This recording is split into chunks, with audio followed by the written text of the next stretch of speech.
Македонската ракометна репрезентација ги доби противниците за групната фаза на светското првенство кое ќе се игра во Германија. Македонија ќе биде сместена во група со Исланд, Бахрин и Јапонија, а мечевите ќе се играат во Магдебург. Изборниците на селекторот Кирил Лазаров имаат интересна група во која може да се изборат за место во главната фаза.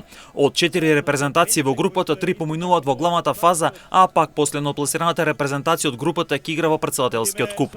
Доколку ракометна Македонија помине групата, односно обезбедат место во главната фаза, ќе вкрстат со репрезентациите од групата Г, каде се наоѓаат репрезентациите на Данска, Словенија, САД и Ангола. Во однос на самиот распоред, првиот меч на светското првенство го играме на 15 јануари против Јапонија. 2 дена подоцна, односно 17 јануари ќе играме против Бахрин, а пак на 19 јануари Македонија ќе игра против репрезентацијата на Исланд.